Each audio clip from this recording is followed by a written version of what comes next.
कठोपनिषद कठोपनिषद ग्रंथ में द्वितीय अध्याय और इस द्वितीय अध्याय में तृतीय वल्ली और इस तृतीय वल्ली का आज द्वितीय मंत्र। अब इस द्वितीय मंत्र की अवतरणिका को देखिए। तो कह रहे यद विज्ञानात् अमृताः भवन्ति इति उच्यते जगतः मूलम तदेव नास्ति ब्रह्म असतः एव इदम निःसृतम इति। ठीक है, तो थोड़ा अन्वय करेंगे। तो यद विज्ञानात् अमृताः भवन्ति इति उच्यते। आगे जगतः मूलम ब्रह्म जगतः मूलम ब्रह्म तदेव नास्ति तदेव नास्ति इदम असतः एव इदम असतः एव निःसृतम इति। ठीक है, देखो भाई, तो पूर्व पक्षी शंका कर रहा है। वो कहता है कि ही सिद्धांती लोग, आप कहते हो कि जिसका ज्ञान हो जाने से, यद विज्ञानात्, जिसका ज्ञान हो जाने से, साक्षात्कार हो जाने से अमृता भवन्ति, जिसको साक्षात्कार हो जाता है वो अमृत भाव को प्राप्त होता है, मोक्ष भाव को प्राप्त होता है, ऐसा एक तत्व है। भवन्ति इति उच्यते, ये कहा जा रहा है। और वो कौन तत्व है, ऐसा पूछने पर तुम सिद्धांती लोग बताते हो कि वह जगत का मूल है। अभी ऊपर के मंत्र में भी कहा ना, ऊर्ध्व मूल अधशाख है कि नहीं, इत्यादि। तो वो जगत का मूल है। किंतु जगत का मूल के रूप में जिस ब्रह्म तत्व को आप बताते हो तद एव नास्ति, वो है नहीं। कौन बोल रहा है? पूर्व पक्षी। जगत का मूल कारण अधिष्ठान भूत ब्रह्म तत्व है, ऐसा जो तुम कहते हो वह कुछ नहीं है, तदेव नास्ति। फिर बोलेंगे, सिद्धांती पूछेंगे उसको कि जगत किससे उत्पन्न होता है फिर, यदि ब्रह्म को नहीं मानते हो तो वह कहता है पूर्व पक्षी, इदम, इदम मतलब जगत, असतः एव निःसृतम, असत से ही प्रादुर्भूत हुआ है, उत्पन्न हुआ है।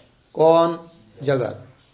असत अनिक पदार्थ शून्य, उससे उत्पन्न होता है ये जगत। अर्थात जगत का कारण ब्रह्म नहीं है, शून्य है। ये पूर्व पक्षी की शंका कहना है। क्योंकि हम लोग यदि कार्य का विश्लेषण करते जाएंगे, जैसे घट है तो घट का कारण कौन? कपाल। कपाल का कारण कौन? कपालिका। ऐसा करते करते पीछे पीछे जाएंगे तो चतुर्नोक, त्रैनोक, द्व्यनोक, उसका कारण परमाणु आदि, फिर उसका कारण कुछ नहीं है। तो अंतिम में जाकर कुछ मिलता नहीं है, अर्थात शून्य है, अर्थात असत है। ऐसे असत शून्य तत्व से ही ये समस्त प्रपंच उत्पन्न होता है। इस प्रपंच का मूल कारण कोई ब्रह्म नाम की सत वस्तु है, ये मानने की जरूरत नहीं। कौन बोल रहा है? पूर्व पक्षी। वही लिखा है कि यद विज्ञानात् अमृतः भवन्ति इति उच्यते, ये कहा जाता है। तो जगतः मूलम ब्रह्म, तुम लोग बोलते हो, पूर्व पक्षी बोल रहा है सिद्धांतियों को कि जगतः मूलम ब्रह्म, किंतु हमारे मत में, पूर्व पक्षी के मत में तदेव नास्ति, वो है नहीं है। फिर ये जगत कहां से उत्पन्न हुआ? तो कह रहे इदम असतः एव निःसृतम। इदम मतलब ये जगत असत तत्व से ही उत्पन्न होता है, इति शंका हुई। अब उसका उत्तर देना है मंत्र के माध्यम से। तो भाष्यकार लिख रहे तन्न। तन्न मतलब ऐसी पूर्व पक्षी की यदि शंका है तो वो ठीक नहीं है। अर्थात असत से कोई जगत उत्पन्न होता है, ये ठीक नहीं है। अपितु इस जगत का मूल कारण सत्स्वरूप ब्रह्म ही है। इस बात को श्रुति बता रही है। तो तन्न, तो ये पूर्व पक्षी का कहना ठीक नहीं है। तो ऐसा आचार्य का अभिप्राय क्या है इस शब्द का उच्चारण में तन्न, वो ठीक नहीं है। तो उस पर एक वाक्य लिखते हैं, फिर तन्न खंडन करना है उस पूर्व पक्षी का। श्रुति तो आ ही रही है, किंतु तन्न इसका भाव लिखते हैं। शश विषाणादेहे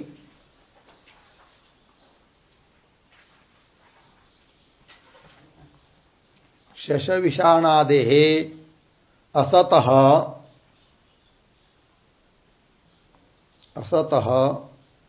उत्पत्ति अदर्शनात्, उत्पत्ति अदर्शन संधि करके उत्पत्ति अदर्शनात् अदर्शनात् अर्धविराम कार्यस्य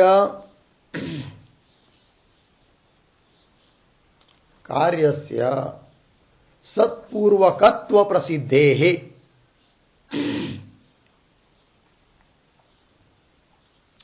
सत्पूर्वकत्व प्रसिद्धेः च अस्ति सद्रूपम वस्तु,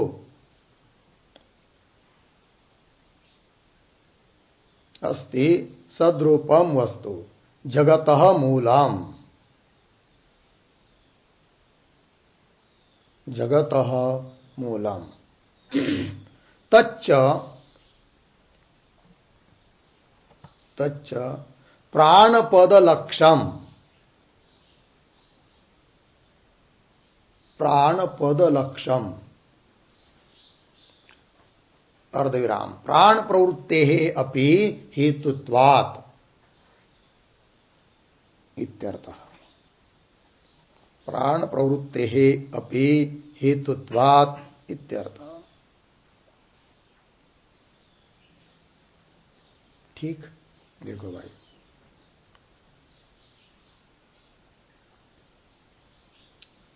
तो उस पूर्व पक्षी को कहेंगे कि अरे भाई, असत से तुम जगत की उत्पत्ति मानते हो, किंतु ऐसा तो जगत में कई कुछ दिखने को मिलता नहीं। उदाहरण जैसे असत से यदि उत्पत्ति होगी तो शश विषाण, ससे के सिंह असत पदार्थ है, तो उससे शश विषाणादे असतः, और उन असत पदार्थ जो ससे के सिंह उनसे भी उत्पत्ति होनी चाहिए, किंतु उससे कोई चीज, किसी चीज की उत्पत्ति होती है ऐसा देखने को मिलता नहीं है। उत्पत्ति अदर्शनात्, ठीक है।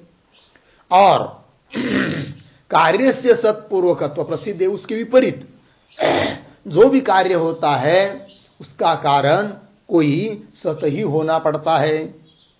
जैसे कार्य हुआ घट, तो शून्य से थोड़ी उत्पन्न हुआ है घट, उसका कारण कपाल या मृत्तिका सत ही है व्यवहार दृष्टि से, तो सत से ही उत्पन्न होता हुआ दिखने को मिलता है कार्य। असत से कोई कार्य उत्पन्न हुआ देखने को मिलता नहीं है, अतः असत से जगत उत्पन्न होता है ये कहना ठीक नहीं।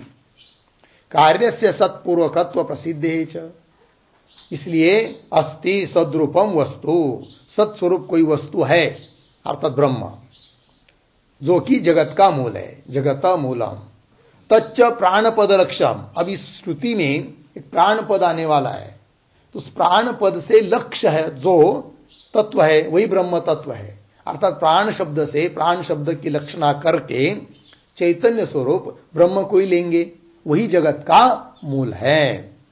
प्राण पद लक्ष्यम बोलेंगे भाई, प्राण से ही ये जगत उत्पन्न होता है ऐसा न मानकर प्राण पद का लक्ष्य ब्रह्म है और उससे उत्पन्न होता है ऐसा क्यों?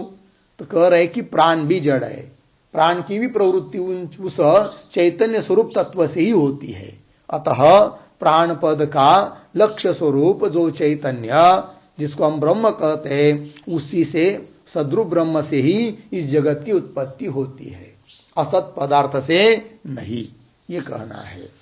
तो चलिए अब इस श्रुति का उच्चारण करते हैं।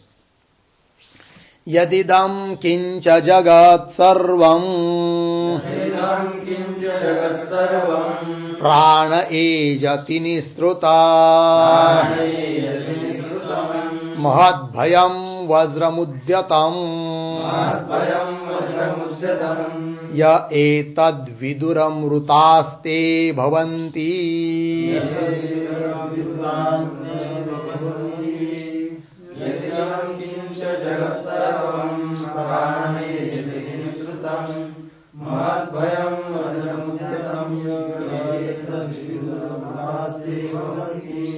यद इदम किंच जगत सर्वम प्राणे एजति निःसृतम् महद्भयम् वज्रम उद्यतम् ये एतद् विदुः अमृताः ते भवन्ति। अन्वय निःसृताम्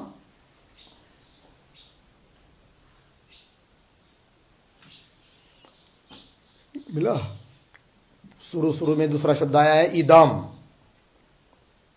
उसके पीछे यद,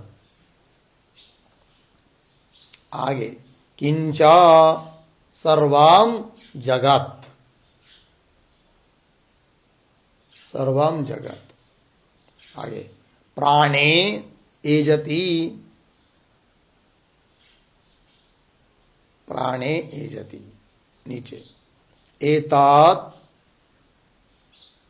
महद्भयम् उद्यतम वज्रम, उद्यतम वज्रम ये विदुः ते अमृताः भवन्ति, ते अमृताः भवन्ति। ठीक है। अर्थ निःसृतम अर्थात उत्पन्न हुआ, जो भी यद इदम यद किंच, जो भी कुछ उत्पन्न हुआ है, सर्वम जगत, यह जगत भी कैसा है, तो प्राणे एजति, प्राणे सति एजति, प्राण से उपलक्षित ब्रह्म तत्व है, इसलिए एजति कंपायमान हो रहा है, लेकिन अपना अपना कार्य कर रहा है सब जगत। एजति ऐसा वो ब्रह्म तत्व, एतत् कैसा है वो, महद भयम, महान भयंकर स्वरूप है।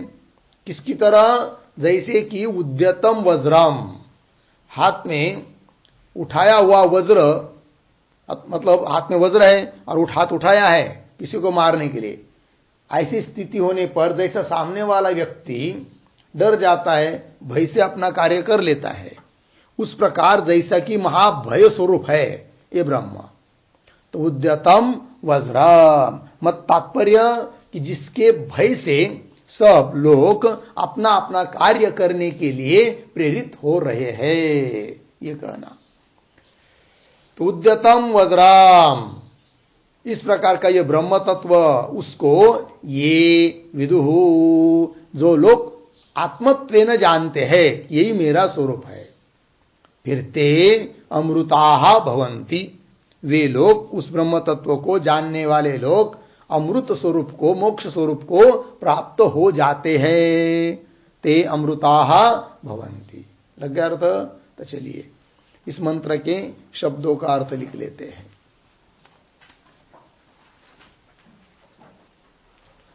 तो लिखते हैं प्रतीक निःसृतम बराबर ब्रह्मणः एव समुत्पन्नम,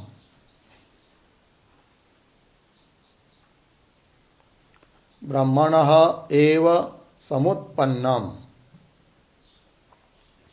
आगे प्रतीक इदम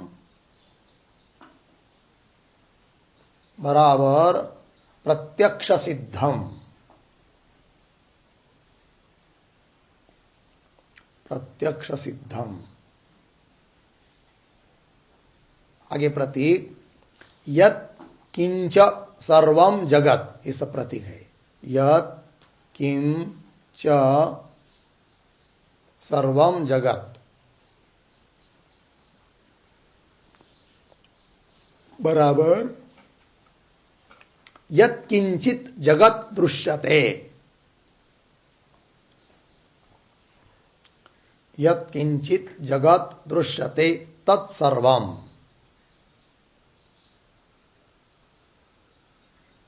तत्सर्वम।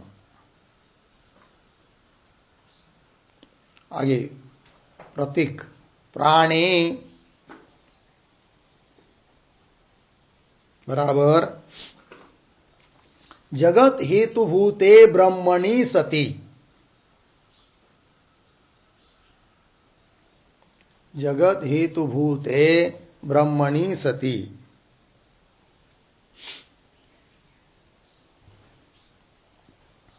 ब्रह्मणि सति। आगे प्रतीक एजति।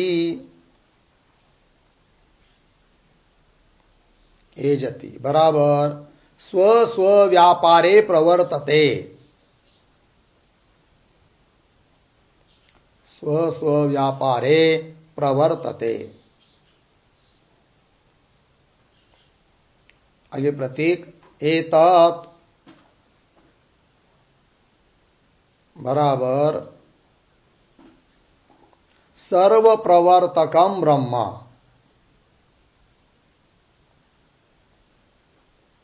सर्व प्रवर्तकम ब्रह्म। आगे प्रतीक महद्भयम बराबर बिभेति अस्मात् इति भयम। बिभेति अस्मात् इति भयम। अर्धविराम। महच्च तद्भयम च। महच्च तद्भयम च इति महद्भयम। महच्च तद्भयम च इति महद्भयम।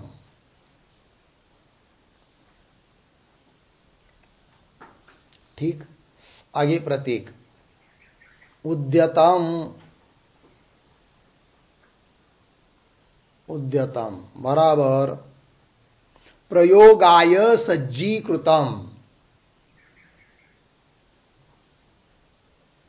प्रयोगाय सज्जीकृतम।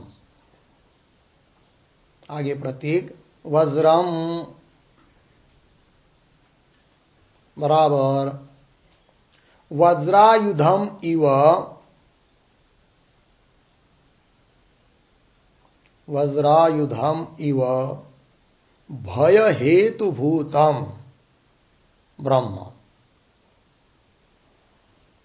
वज्रायुधम इव भय हेतुभूतम ब्रह्म। आगे प्रतीक ये बराबर ये पुरुषाः। ये पुरुषाः। आगे प्रतीक विदुहु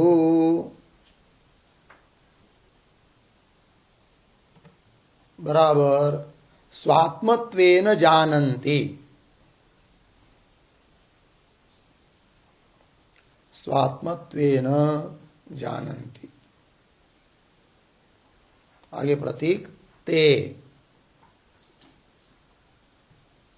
बराबर ते विद्वांसः।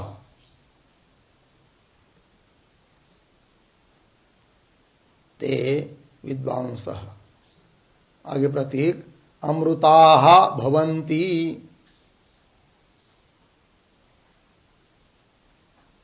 अमृताः भवन्ति बराबर मुक्त स्वरूपाः भवन्ति।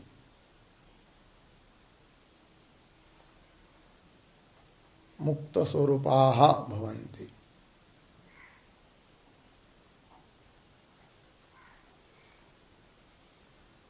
ठीक है।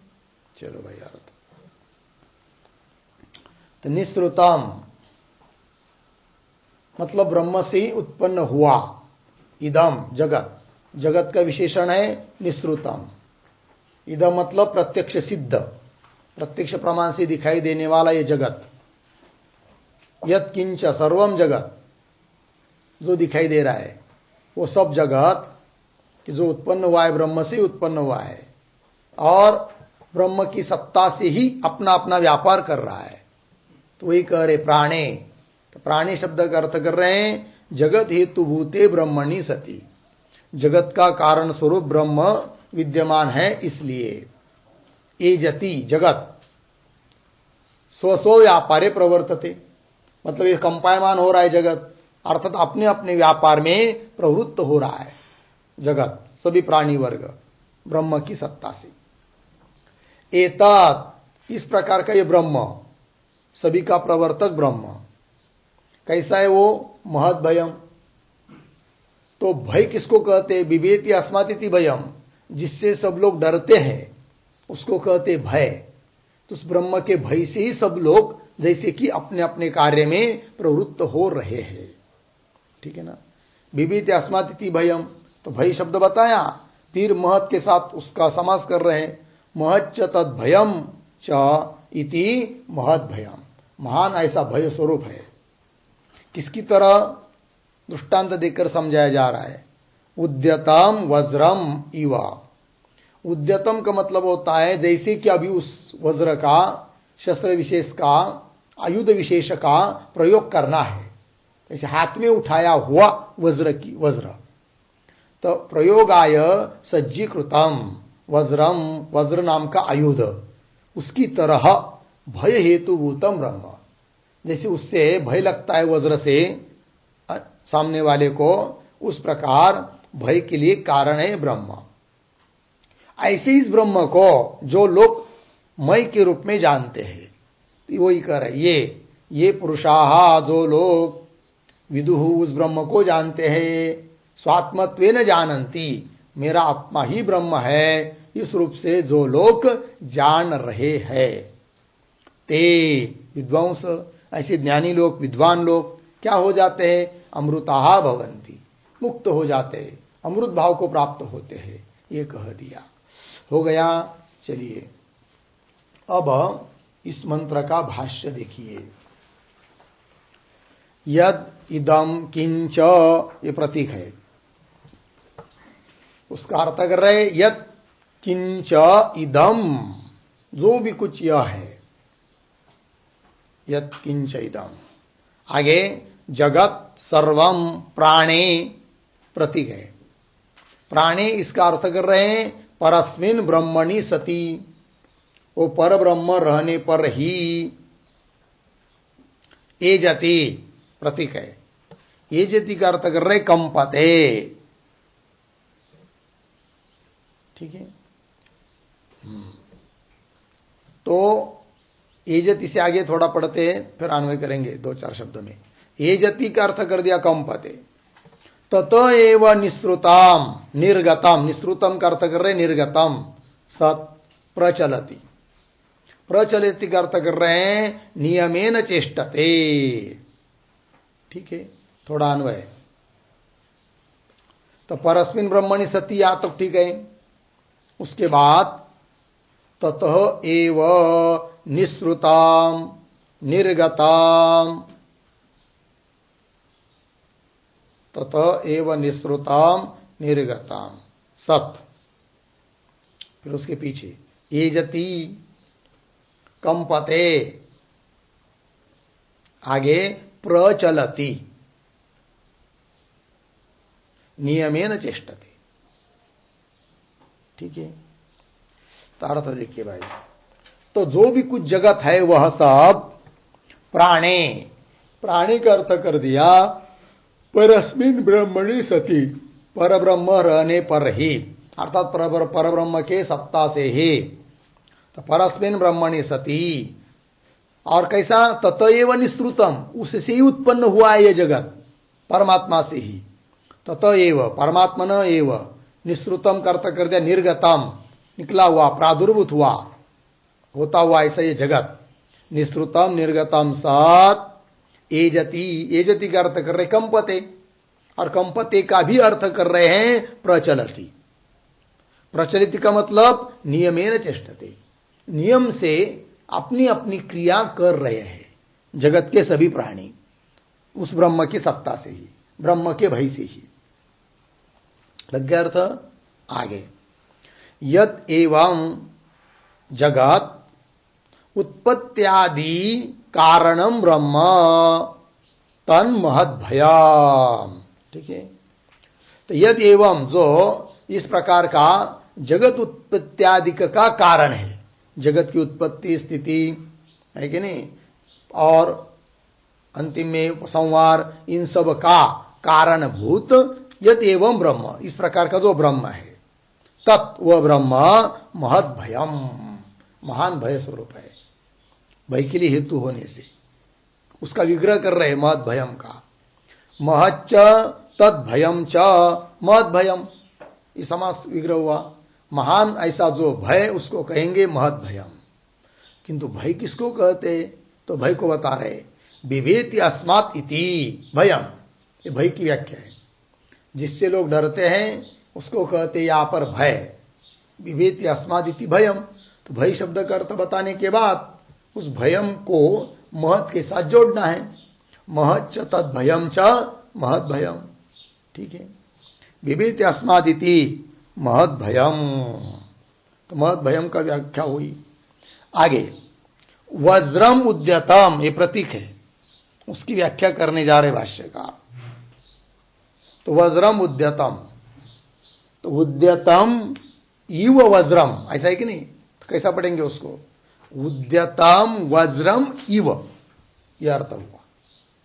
वज्रम उद्यतम का अर्थ फिर अन्वय करके उद्यतम वज्रम इव, उठाए हुए वज्र की तरह।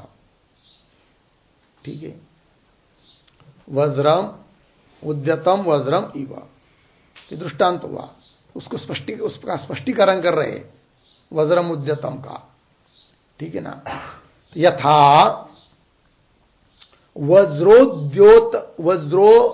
वज्रोद्यतकरम स्वामिनम अभिमुखीभूतम दृष्ट्वा भृत्याः नियमेन तत्शासने वर्तन्ते, ये दृष्टांत का स्पष्टीकरण हुआ। फिर तथा इत्यादि से सिद्धांत कहेंगे। तो पहले इतने को समझ लेंगे कि यथा, जिस प्रकार वज्रोद्योतकरम स्वामिनम, कोई स्वामी है, मालक, और कुछ उसके नौकर है, सेवक। अब वो मालिक का सब वचन, सभी बात नौकर कब मानते हैं, जब मालिक से भय लगता है तब। और मालिक से कोई डर नहीं रहा है तो फिर कोई काम नहीं, अपने अपने काम में नहीं लगेंगे, नहीं कहीं कुछ नहीं बोलेंगे, ऐसा करके कर देते हैं। किंतु मालिक यदि थोड़ा कड़क स्वभाव का होगा तो अपना अपना कार्य व्यवस्थित करते हैं, है कि नहीं। इसलिए उदाहरण दिया। तो वज्रोद्यतकरम स्वामिनम अभिमुखी भूतम दृष्ट्वा, हाथ में वज्र उठाया हुआ ऐसे अपने स्वामी को, मालिक को सामने देखकर, क्या, अभिमुखी भूतम दृष्टा, सामने देखकर, क्या, भृत्याः सेवकाः नियमेन, नियम से, तत्शासने वर्तन्ते, तत् स्वामी शासने वर्तन्ते, उस स्वामी के, मालिक के शासन में रहते हैं। नहीं भाई, बहुत खतरा है, बहुत दिक्कत होगी, एक दिन नहीं जाएंगे आरती को तो 8 घंटा काम करना पड़ेगा, उसके बदले आरती को जाना अच्छा है। समझ में आया कि नहीं। हाँ, तो तत्शासने वर्तन्ते। तथा इदम, ये दृष्टांत हुआ। उस प्रकार इदम शब्द से बता रहे हैं चंद्रादित्य ग्रह नक्षत्र तारकादि लक्षणम जगत। इदम, कि यह सब चंद्र, आदित्य मतलब सूर्य, ग्रह, नक्षत्र, तारकादि लक्षणम जगत, तारकादि स्वरूप जगत, मतलब उपलक्षण 2-4 का नाम गिनाया। समस्त वस्तु व्यक्ति लेना है जगत के अंतर्गत जितना भी है। तथा इदम चंद्र आदित्य ग्रह नक्षत्र तारकादि लक्षणम जगत स्वेश्वराम नियमेन क्षणम अपि अविश्रांतम वर्तते इति उक्तम भवति। ठीक है ना जी। तो चंद्र सूर्य इत्यादि के सब अपने अपने समय पर उदित हो रहे, अस्त हो रहे, इसका मतलब कोई तो उसका नियामक जरूर होगा। नियामक के बिना नियम्य वस्तु, नियमन मतलब चलते नहीं है, ठीक है ना जी। तो नियम्य का कोई नियामक रहना ही पड़ता है, तो वही कह रहे। तो लक्षणम जगत शेषवरम, शेषवरम मतलब होता है उसका भी अपने अपने अधिष्ठात्री जो भी देवता आदि होगा उनके सहित, शेषवरम अधिष्ठाताओं के साथ, नियमेन नियम से, क्षणमपि अविश्रांतम क्षण भर भी विश्रांति न लेते हुए, वर्तते सूर्य क्षण भर भी विश्राम नहीं करता है, सतत चल रहा है, समय पर उदित होता है, समय पर अस्त होता है। उसी प्रकार चंद्र, उसी प्रकार सभी इंद्र आदि सभी जीव या प्राणी देवता लोग सभी के सभी अपने अपने कार्य में प्रवृत्त हुए हैं। अर्थात उसका नियामक कोई तो है, जो नियामक है उसके भय से ये अपने नियम में रह रहे हैं, ठीक है। तो वही कहा, तो शेषवरम नियमेन क्षणमपि अविश्रांतम क्षण भर भी विश्रांति न लेते हुए, वर्तते इति उक्तम भवति। आगे यह न ये एतद् विदुः स्वात्म प्रवृत्ति साक्षीभूतम एकम ब्रह्म, अमृताः, अमृताः प्रतीक है, उसका अर्थ कर रहे अमर धर्माणः ते भवन्ति, ठीक है। अन्वय करेंगे थोड़ा, तो स्वात्म प्रवृत्ति साक्षीभूतम, स्वात्म प्रवृत्ति साक्षीभूतम एतत् एकम ब्रह्म, ये विदुः, ये विदुः ते अमृताः अमर धर्माणः भवन्ति, ठीक है। अर्थ देखिए भाई, तो कह रहे हैं स्वात्म प्रवृत्ति साक्षीभूतम एतत् एकम, तो कैसा ये एतत् नाम का ब्रह्म, तो स्वात्म प्रवृत्ति साक्षीभूतम, स्वात्म मतलब अपने संबंधी जो अंतकरणादिक उनके प्रवृत्तियों का भी साक्षी स्वरूप एतत् ब्रह्म, यह ब्रह्म है। तो स्वात्म प्रवृत्ति साक्षीभूतम, इस पर एक वाक्य लिखिए, एक विग्रह, स्वसंबंधी अंतकरण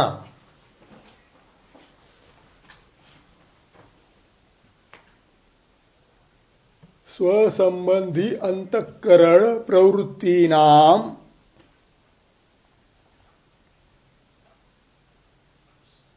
स्वसंबंधी अंतकरण प्रवृत्तीनाम साक्षीभूतम इत्यर्थः,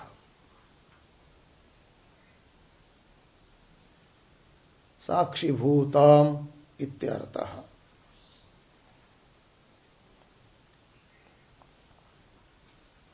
ठीक है। स्वसंबंधी अपने संबंधी जो अंतकरणादिक है, उन अंतकरणादिकों के प्रवृत्ति का भी जो साक्षीभूत है, तो उस वही कहा कि स्वात्म प्रवृत्ति साक्षीभूतम, ठीक है। एतत् यह एकम ब्रह्म, यह एक अद्वितीय ब्रह्म, ये विदुः, इस ब्रह्म को जो लोग जानते हैं, आत्मभाव से जानते हैं, विदुः ते, ऐसे आत्म साक्षात्कारवान लोग, अमृताः, अमृता का अर्थ कर रहे अमर धर्माणः भवन्ति, अमर मरण रहित धर्म वाले हो जाते हैं, ये कह दिया। ठीक है, ये हुआ भाई द्वितीय मंत्र का भाष्य। अब आगे चलिए तृतीय मंत्र, उस तृतीय मंत्र की अवतरणिका को देखिए। कथम तद्भयात् जगत वर्तते इति आह। अन्वय तद भयात जगत कथम वर्तते इति आह।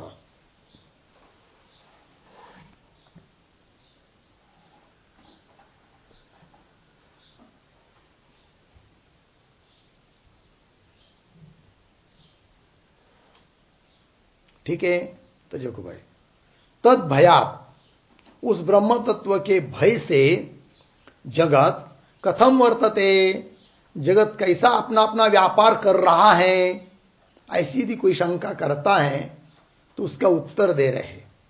क्योंकि जगत में जो भी चीज है वह सब अपने अपने व्यापार को नियम से करती हुई दिखाई दे रही है।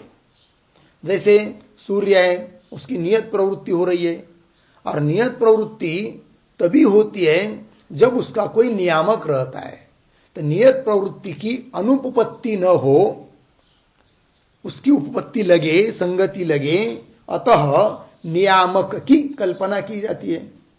तो उसका नियामक कौन होगा फिर? तो वो सर्वज्ञ सर्वेश्वर ही होगा, परमेश्वर ब्रह्म तत्व वही होगा। तो उस नियामक ब्रह्म तत्व का बोध कराने के लिए पुनः प्रयत्न करना चाहिए। इसलिए जैसे कि ऊपर वाले मंत्र कई व्याख्या करके बता रहे इस मंत्र में, तो कैसा वो नियामक है जगत का, तो बता रहे देखिए। भयादस्याग्निस्तपति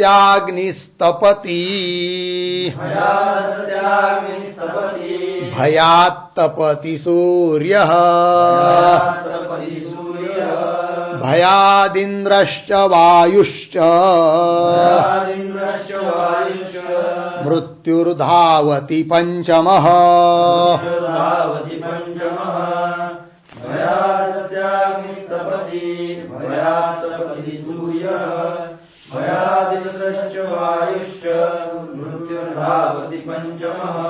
भयात् अस्य अग्निः तपति भयात् तपति सूर्यः भयात् इंद्रः च वायुः च मृत्युः धावति पंचमः। ठीक, अन्वय अस्य भयात् अग्निः तपति। ठीक, और अस्य पद की पुनः पुनः आवृत्ति लाना है। तो आगे भयात सूर्य तपति, इस वाक्य को लगाने के लिए भी अस्य पद आ जाएगा। तो भयात सूर्य तपति, अस्य भयात सूर्य तपति इत्यर्थ। नीचे भयात इंद्रः च वायुः च,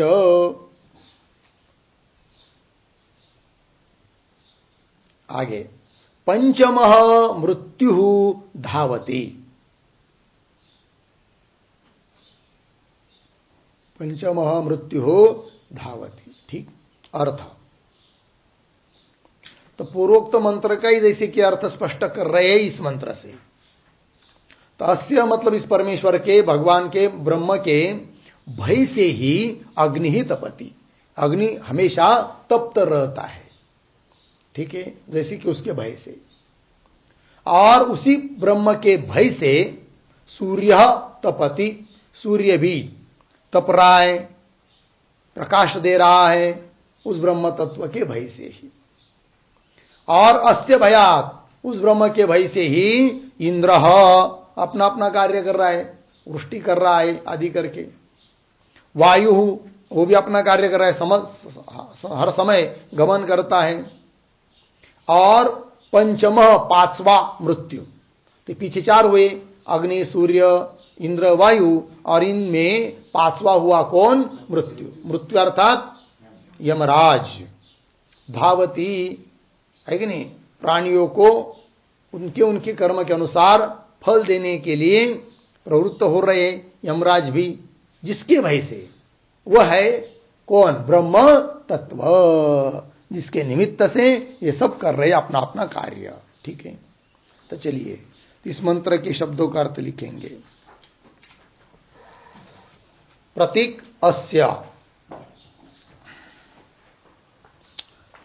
बराबर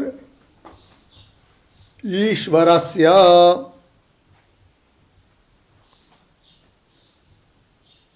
ईश्वरस्य कौंस में लिखिए ब्रह्मणः। आगे प्रतीक भयात, भयात बराबर भीत्या।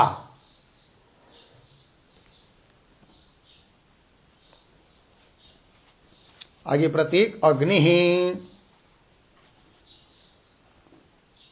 बराबर वन्य, वन्य। आगे प्रतीक तपति बराबर दाह प्रकाशादिकम कुरुते,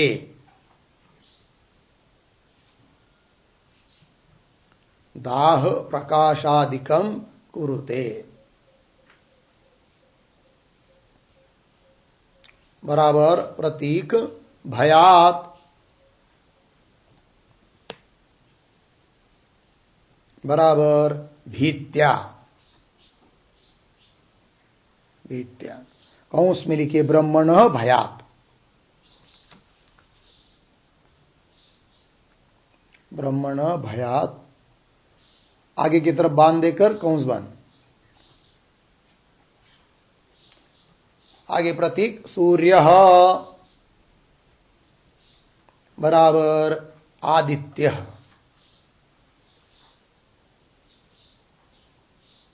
आगे प्रतीक तपति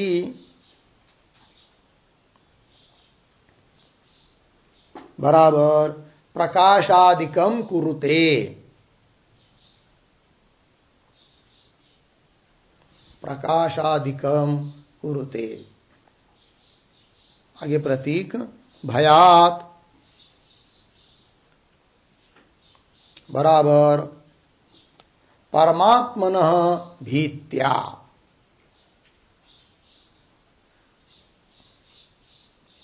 परमात्मनः भीत्या। आगे प्रतीक इंद्रः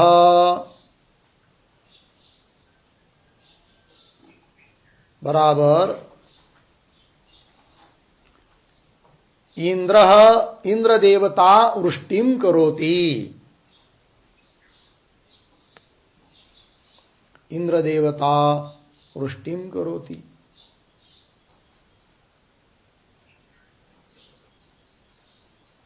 आगे प्रतीक वायु च बराबर वायु अपि, वायु अपि नियमेन,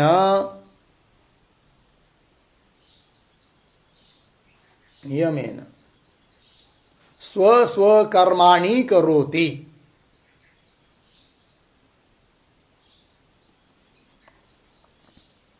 स्व स्व कर्माणि करोति। ठीक। आगे प्रतीक पंचमः बराबर एतत् वाक्योक्तानाम, एतत् वाक्योक्तानाम अज्ञादीनां मध्ये, अज्ञादीनां मध्ये पंचमः, अज्ञादीनां मध्ये पंचमः। आगे प्रतीक मृत्यु बराबर यमः,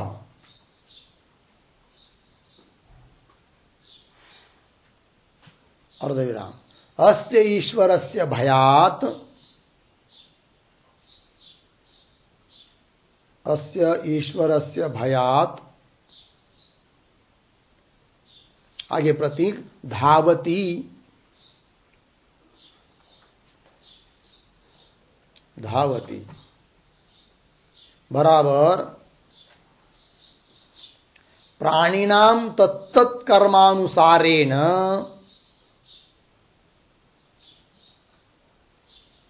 प्राणिनाम तत्तत् कर्मानुसारेण फलम ददाति।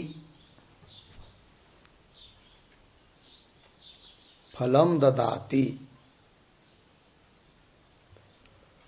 पूर्ण विराम। एवं समर्थानाम अपि अज्ञादीनाम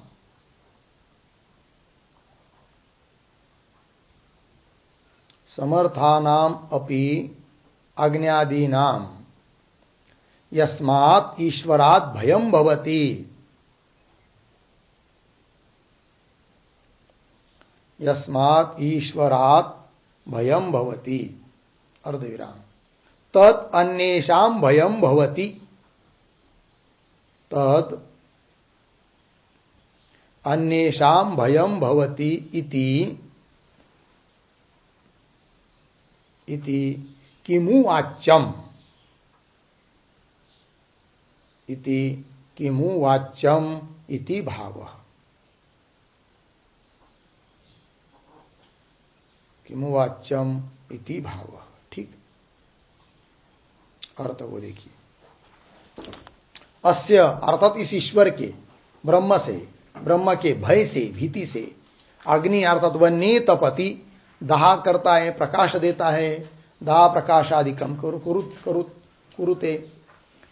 भयात उस ब्रह्म के भी भय से, सूर्य आदित्य तपति, प्रकाशादिकम कुरुते। और उसी परमात्मा के भय से भीत्या इंद्र देवता भी वृष्टि कर रहे हैं, और वायु भी नियम से अपने अपने कर्म को करता है। और पांचवा मतलब इस वाक्य में कहे हुए पीछे के चार, तो पांचवा हुआ कौन? मृत्यु। तो पंचमा एतद वाक्योक्तानाम अग्न्यादीनाम मध्य पंचमा, अग्नि इत्यादि को में पांचवा जो मृत्यु अर्थात यम, वह भी उस ईश्वर के भय से दौड़ रहा है। धावती मतलब उन सभी प्राणियों को उनके उनके कर्म के अनुसार फल दे रहा है। फलम ददाति। इस प्रकार समर्थ ऐसे जो सामर्थ्यशाली अज्ञाधिक, वे भी जिस ईश्वर के भय से, यस्मात् ईश्वरात् भयं भवति, उनको भी जिस ईश्वर के भय से भय होता है, ईश्वर से जिस ईश्वर से भय होता है, तब तो कहना ही क्या, अन्य सामान्य लोगों को भी उस ईश्वर से भी भय है। इसको इस बात को बताने की जरूरत ही नहीं है। जो सामर्थ्यशाली है उनको भी यदि भय है ईश्वर से, ईश्वर के भय से वो काम कर रहे हैं, तो सामान्य जीव जंतु उस ईश्वर के भय से काम कर रहे हैं, या अलग से कहने की जरूरत ही नहीं। तद अन्येषां भयं भवति इति किमु वाच्यम्, कहना ही क्या है। तो कैमुतिक ने ऐसे बता दिया। हो गया। तो चलिए भाष्य। तो भयात प्रतीक है, उसका अर्थ कर रहे भीत्या। और आगे अस्य, आपके पुस्तक मैंने छपा है क्या अस्य? गीता प्रेस में नहीं है ना, भीत्या के आगे तो लिख लीजिए अस्य, प्रतीक है वो। उसका अर्थ कर रहे हैं परमेश्वरस्य। अस्य का अर्थ हुआ परमेश्वरस्य। अग्नि तपति, भयात् तपति सूर्य, भयात् इंद्र वायु च मृत्यु धावति पंचमा। वाक्य पूर्ण हो, थोड़ा अन्वय करेंगे। तो भित्या के आगे पद आए अस्य, तो उसको पकड़ेंगे। अस्य परमेश्वरस्य, अस्य परमेश्वरस्य, पीछे भयात् भीत्या, आगे अग्नि तपति, आगे भयात्, एक शब्द छोड़कर सूर्य, पीछे तपति, आगे भयात् इंद्र च वायु च, आगे पंचमः मृत्यु धावति। ठीक अर्थ को देखिए। अस्य अर्थात इस परमेश्वर के भय से ही अग्नि तप्त हो रहा है, प्रकाश दे रहा है, और सूर्य भी तप्त हो रहा है, प्रकाश दे रहा है, और इसी परमात्मा के भय से इंद्र और वायु भी अपने अपने काम कर रहे हैं, और पांचवा मृत्यु वो भी अपना अपना व्यापार कर रहा है उस परमात्मा के भय से ही। आगे चलिए, आगे का वाक्य पढ़ लेते फिर अन्वय करेंगे। न ही ईश्वराणाम लोकपालानाम समर्थानाम सताम नियंता चेत वज्रोद्योतकरवत् न स्यात् स्वामी भयभीतानाम इव भृत्यानाम नियता प्रवृत्ति उपपद्यते। ठीक है, दृष्टांत देकर समझा रहे हैं, तो थोड़ा अन्वय पहले कर लेंगे। तो ही ईश्वराणाम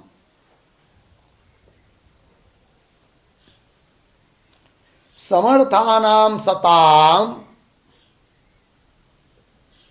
पीछे लोकपालानाम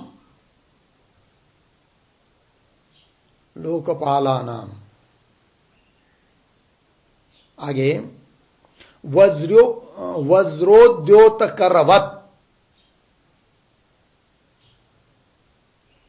पीछे नियंता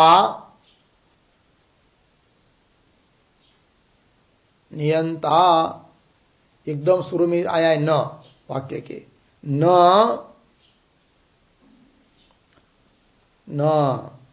चेत,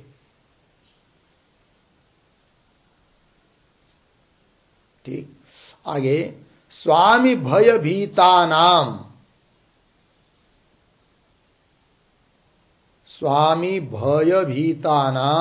भृत्यानाम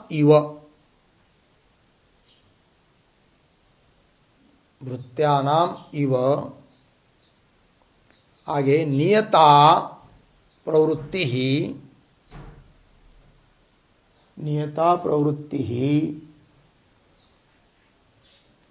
न उपपद्यते,